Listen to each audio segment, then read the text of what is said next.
Hello, everybody. It's your friendly neighborhood INFP, and have you gotten kidnapped by an ESFJ yet? Sorry. I mean, have you gotten adopted by an ESFJ yet? Now, I may have my issues with this type, which I've talked about, but that isn't to say that I'm not going to give them a gleaming recommendation as to how this pairing is going to be put together, or rather, I should say, more idealistic way that this pairing is going to be put together. Likelihood is that the ESFJ found the INFP being lonely somewhere, daydreaming, doing whatever, perhaps even running into traffic. Not running into traffic, but more along the lines of not paying attention to traffic, and then thus rescued the INFP and decided to then adopt the INFP into their group. Whatever the reason, the ESFJ has now adopted you as the mom/mom friend of whatever group they are part of. And then somehow, during the group shenanigans that you may be going through, opposites attract and you guys got together. This is going to be one of those interesting relationships where the ESFJ is probably going to be doing most of the work. Let's be honest, they are going to be doing most of the work. That isn't to say that INFP isn't going to be doing anything. It's just that ESFJs typically like taking care of the people that they care about. They like doing nice things for them. And like I said, I think it was last year or the year before that, I don't remember. But like I said before, for the ESFJ, their love language is acts of service and probably physical touch or gifts. Those are probably going to be their top three. I'm just saying. With that being said, due to the acts of service, they'll probably be baking cookies and things for the INFP that the INFP is going to find super tasty.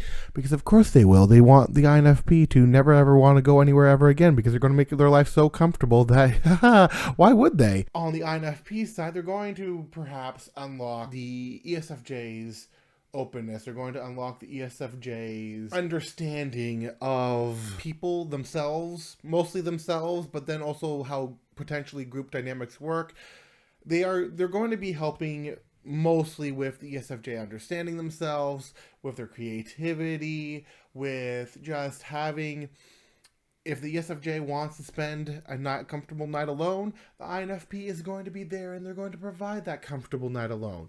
If the ESFJ just wants somebody to cuddle up to and just do absolutely nothing before the 15 friends suddenly flood the home that the ESFJ has also adopted, the INFP is also going to very likely cuddle with the ESFJ before those 15 friends suddenly burst in and interrupt. It also depends on whether or not the ESFJ is a male or female in this scenario, or whatever is going on, because then that kind of changes the dynamic. But does it really? Because both sides would technically like the cuddles regardless of gender, because everybody likes cuddles, and then the ESFJ will probably find the INFP as a very cute puppy dog or cute kitten that, needs to be hugged frequently and a lot. From there, we have a very outgoing versus not so outgoing clash, but in a way, how do I put this? The concept of yin and yang? It's kind of like that. There's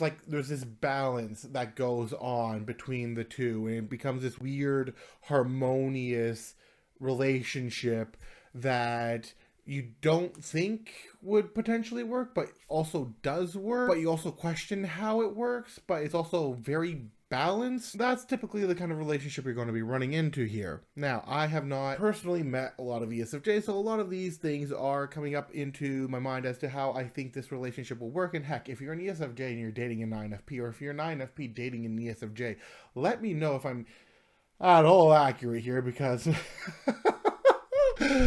I've never dated.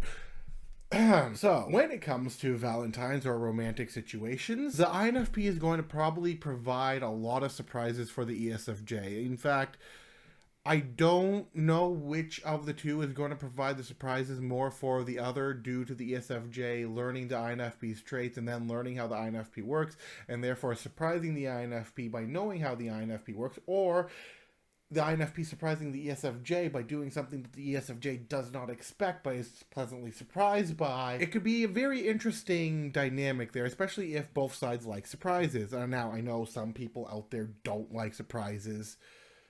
I get it. But in this dynamic, I feel like I've seen enough to where if they probably would. Like, for example, say an ESFJ hasn't met like a super dear friend, for a while. The INFP might be the guy or girl who's like, hey, I'm going to surprise ESFJ by bringing their best friend who they haven't seen in 3 years over for their birthday or whatever occasion. And then the ESFJ flips out and is super excited that they get to see their best friend that they haven't seen in like 3 years. This is the kind of thing that an INFP might do. The INFPs, when they have somebody they care about, will go a very long length for them. I mean, so will an ESFJ, but INFPs kind of do it in a very sometimes subtle way, sometimes in a kind of procrastinating way, sometimes in a way you don't expect, that you're like, huh. And that's what would probably catch the ESFJ off guard, but they'd be happy about it because the INFP just did something that like is so lovable that, they once again must hug and kiss them. And of course, in the group, the ESFJ is going to be the one who's going to be like hosting a bunch of the stuff, is going to be making sure everybody's taken care of. But their attention, even though they're looking at the group as a whole dynamic, their primary attention is, does the INFP feel welcomed here? Does the INFP feel loved here? Does the INFP feel like this is a place he can be? Does the INFP need, like, their thoughts are going to be looking at the INFP and seeing where they fit because they love the INFP in this relationship and they want to do the best that they can for them. And controversially, the INFP with the ESFJ is going to understand their socialite abilities. They're going to understand that they like hosting, that they like talking to a bunch of people, and they're going to want to create a space for the ESFJ where the ESFJ can just wind down and relax over, a nice glass of wine or something that, once again, will make the ESFJ go, aw, I'm so glad we're together. And then, a steamy makeout session or something. I don't know. You tell me. That's what I imagine with this type. Yep. Till next time.